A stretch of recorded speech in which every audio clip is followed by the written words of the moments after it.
Muy buenos días, tardes o noches. En el siguiente video hablaremos sobre antiderivadas polinomiales, trigonométricas y exponenciales. Antes de entrar de manera concreta a los temas individualmente, sería bueno que tomemos en cuenta algo de teoría. A lo largo de nuestros estudios hemos aprendido lo que una operación inversa es. Un ejemplo es la suma y la resta. La resta es la operación inversa de la suma, lo mismo pasa con la multiplicación y la división, y las potencias y las raíces. Una antiderivada es una función matemática que se obtiene del proceso opuesto a la derivación. Y el proceso que se lleva a cabo para descubrir las antiderivadas recibe el nombre de integración.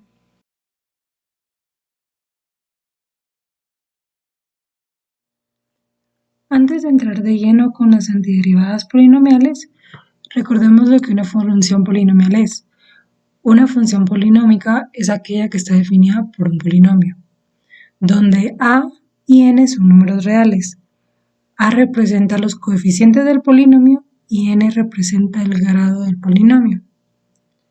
Hablando de antiderivadas polinomiales, existe una regla, la cual está dada por esta fórmula. Para poder resolver para hacer uso de esta regla, se deben seguir 3 pasos. Como primer paso se determina el valor de n. Para ello se utiliza la integral y la regla. Como segundo paso, siguiendo la regla de integración, se tiene que realizar la operación n más 1, la cual se ubica en el lugar del exponente y en el denominador de la función resultante. Como tercer paso, se agrega el resultado de la constante c. Como primer ejercicio de una antiderivada polinomial, tenemos esta de acá y vamos a resolverla guiándonos de la regla de la antiderivación. Lo primero que tenemos que hacer es identificar el valor de n. En este caso el valor de n es 5. Recordemos que n es el grado de la función polinomial. Entonces, lo que hacemos es ahora meter esto en la fórmula, de tal manera que quede así. Lo que hicimos fue meter literalmente esta función en esta fórmula. Como los pasos que se dijeron anteriormente, era primero ver qué valor tenía n. En este caso es 5. Posteriormente se tiene que realizar la suma de n más 1. n5 más 1 quedaría como 6, de tal manera que el resultado de esta integral sería, como se dijo anteriormente, lo que se pone en la parte del exponente también se pone en la parte del denominador. Entonces 5 más 1 es 6 y por eso es que el 6 también se pone abajo. El más c que se agrega es de la constante c que se le agrega a la integral al momento de finalizarla. Como siguiente ejemplo tenemos esta otra integral. Y lo que vamos a hacer primero es renombrar la integral a modo de que sea más fácil de trabajarla. Y lo que vamos a hacer para eso es quitar los denominadores. Al renombrar la integral nos quedaría así. Eso se realiza para que sea más fácil de trabajar. Entonces, como siguiente paso, podemos aplicar la propiedad distributiva de la suma y la resta, la cual es aquella por la que la multiplicación de un número por una suma nos va a dar lo mismo que la suma de cada uno de los sumandos del número. Entonces, aplicando la propiedad, nos quedaría de la siguiente manera. Aplicando la propiedad, quedaría de esta manera, de tal manera que se reparten los datos. Ahora, cuando ya la tenemos así, es que empleamos el uso de esta fórmula, que es la regla de la antiderivación. Al aplicar la regla, debería quedarnos de la siguiente manera. Al poner esto en la fórmula, nos queda de esta manera. Hagamos un repaso de la parte de los exponentes. Sabemos que la fórmula dice n más 1 y siempre hay que realizar esa suma. Entonces, en la primera parte tenemos que era 5 y 5 más 1 da 6. Y como siempre la parte del exponente se tiene que poner en la parte del denominador, por eso es que el 6 también aparece en la parte de abajo. Acá, menos 2 más 1, porque el más 1 lo trae la fórmula. Menos 2 más 1 es menos 1. Y como lo he dicho antes, el mismo exponente se pone en el denominador. Aquí tenemos 4 tercios. 4 tercios más 1 da 7 tercios. Esa es la razón por la que el exponente acá es 7 tercios y 7 tercios en la parte del denominador. La constante más c es parte de la regla, es la constante que se le agrega a las integrales al momento de dar el resultado. Ahora lo que tenemos que hacer es simplificar este resultado para llegar a la respuesta final. Al momento de simplificar, nos damos cuenta de que se reduce la integral. El 3 que estaba acá se simplifica con el 6 y lo que obtenemos es el 2 del denominador. En esta parte,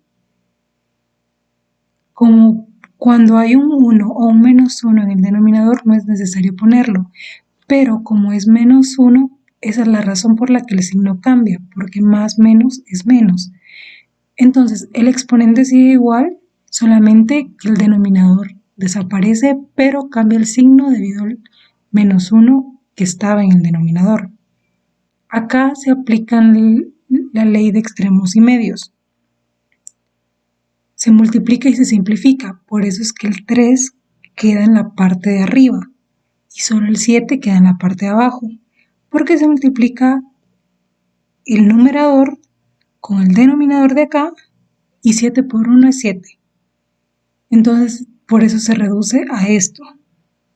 Y la constante más c que siempre se agrega al final.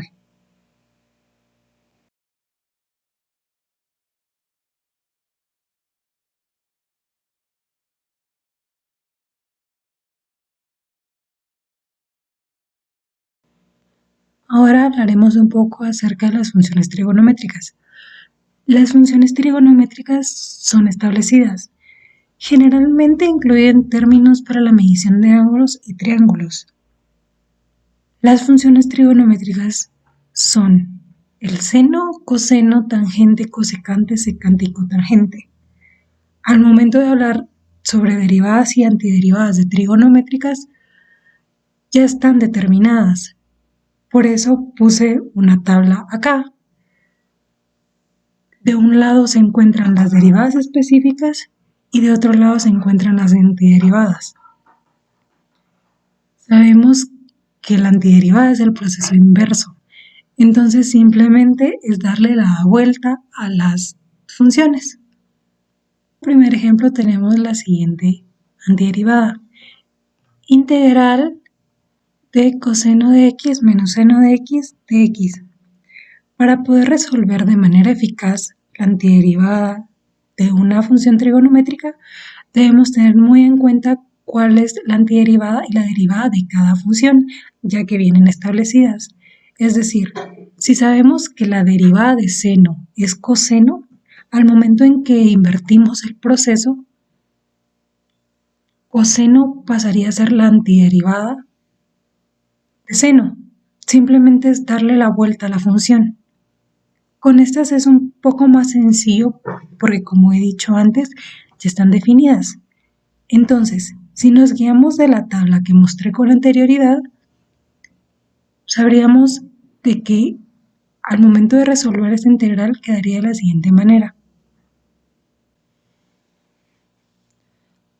Nos damos cuenta que es bastante sencillo si sabemos cuál es la inversa de cada función. Es por eso que adjunté la tabla con anterioridad para que sea un poco más fácil poder identificarlas. La constante más c que se agrega siempre se agrega porque es regla de las antiderivadas. Para el siguiente ejemplo tenemos una función un poco más larga. Tenemos integral de coseno de 2x por dx. Entonces, lo que vamos a hacer para calcular esa integral es que vamos a definir v como 2x, para que de tal manera db nos quede como 2 en dx. Esto nos va a servir para poder sustituir dentro de la función. Ahora tenemos que completar el diferencial multiplicando la función por 2, para que nos quede de la siguiente manera. Aplicando el cambio de variable, nos queda de la siguiente manera. Ahora lo que debemos hacer es simplificar el 1 medio de la integral de coseno de 2x por 2 de x, para que nos quede de la siguiente manera. Al simplificar el 1 medio de la integral de coseno de 2x por 2 de x, nos queda integral de 1 medio de seno de 2x más c. El 1 medio se colocó ahí para poder hacer la multiplicación del diferencial, debido al cambio de variable que se utilizó, la sustitución que se utilizó. Seno queda acá debido a coseno, ya que es la inversa de la antiderivada. Y el más c, que es la constante de las integrales.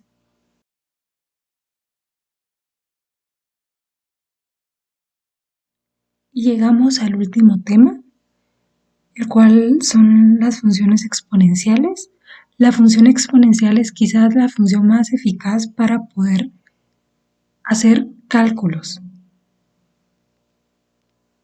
El número e se asocia con un crecimiento compuesto o acelerado. Aunque sabemos que la derivada representa una tasa de cambio o una tasa de crecimiento, la integral representa el cambio o el crecimiento total. La función exponencial y es igual a ex es su propia derivada integral y se puede calcular mediante las fórmulas que ahí se ven. Eso quiere decir que no hay mayor cambio en su estructura o en su integración o derivación. Como primer ejemplo tendremos una función un tanto general. El siguiente ejemplo será una función enfocada al uso cotidiano. Para resolver esta integral usaremos la sustitución para poder evaluar la integral. Aquí elegiremos la variable u para que sea el exponente n, de tal manera que el valor de u sería el exponente n, que es 2x al cubo. Para que nos quede du es igual a 6x al cuadrado de x. La función original contiene un factor de 3x al cuadrado, no de 6x al cuadrado. Se multiplican ambos lados de la ecuación por 1 medio para que el integrado de u sea igual al integrado en x. Y nos queda de esta manera. Ya que hemos integrado el 1 medio. Ahora lo que debemos hacer es integrar la expresión en u y luego sustituir la expresión original en x. De esta manera. Lo que hicimos en esta parte fue integrar en U. Ahora lo que debemos hacer es sustituir el valor de U, es decir, en lugar de colocar U, colocaremos 2x al cubo.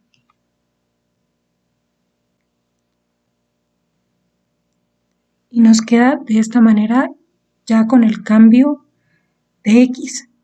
Se realiza el cambio de variable para que se lleve un orden y para que sea más fácil diferenciar qué es lo que se debe integrar. Y solamente integramos en U. Y aquí ya cambiamos el valor de U, que era 2x al cubo. El siguiente y último ejercicio es la representación de que las funciones exponenciales se usan mucho en la vida cotidiana para representar situaciones. Por ejemplo, la función precio-demanda nos dice la relación entre la cantidad demandada de un producto y el precio del producto. En general, el precio disminuye a medida que aumenta la cantidad demandada. Generalmente las funciones exponenciales se utilizan para eso, para definir o demostrar la cantidad de crecimiento que una situación tiene. A partir del problema que está acá, debemos encontrar el precio que debería tener cada tubo de pasta de dientes con la función que nos dan ya. Entonces, como primer paso, debemos integrar la función que nos dan, es decir, encontrar la antiderivada. De esta manera. Al momento en el que creamos la antiderivada de la función que ya nos dieron, nos queda de la siguiente manera. Menos 0.015 integral de e elevado a menos 0.01x de dx. El siguiente paso que haremos es una sustitución. Utilizaremos la variable u para representar el exponente de e y luego dividiremos ambos lados por 0.01, de tal manera que esto nos da, luego de que realizamos los pasos y la sustitución de u, nos queda de la siguiente manera. Luego de que dividimos ambos lados por menos 0.01, vemos que se va simplificando poco a poco la integral. Entonces, al momento en el que llegamos a 1.5 EU más 6, lo que debemos hacer es sustituir el valor de x, que en este caso es menos 0.01 de x, que es el exponente.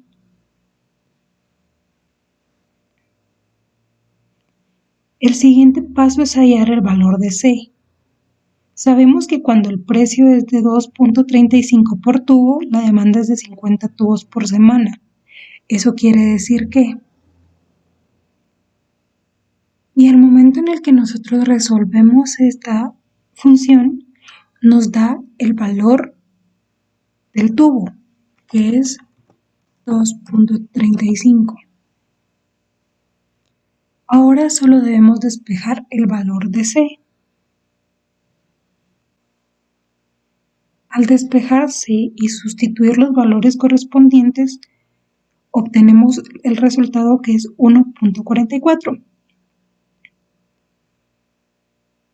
Entonces, acabamos de encontrar la función que nos pedía el ejercicio al principio, la ecuación de precio-demanda, que estaría dada por Px es igual a 1.5 e elevado a menos 0.01x más 1.44. Esa sería la ecuación de precio-demanda que pedía el inciso. Ahora, para resolver la segunda incógnita, que es si la cadena de supermercados desea vender 100 tubos por semana, ¿qué precio debería establecer? Lo que debemos hacer ahora es que con la nueva función, con la ecuación que encontramos, solamente sustituimos datos. Entonces 100 tomaría el lugar de X. Al momento de sustituir los datos para poder encontrar el precio, nos damos cuenta que el precio del tubo sería de aproximadamente 1.99 cuando se desean vender 100 tubos por semana. Esa es la demostración de cómo las funciones exponenciales sirven demasiado en la vida cotidiana. Por ejemplo, ahorita que nos encontramos en un momento de pandemia, varios matemáticos utilizan las funciones exponenciales para saber a qué velocidad crece la cantidad de contagios o calcular en qué momento será el pico de contagios.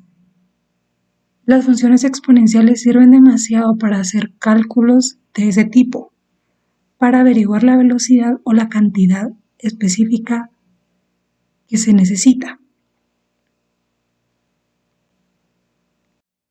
Muchas gracias por ver el video. Espero haberte ayudado de algo, espero haberte podido explicar de manera clara. Traté de hacerlo de la manera más clara posible. Espero si te haya sido de ayuda este video o hayas logrado resolver más de alguna duda. Gracias.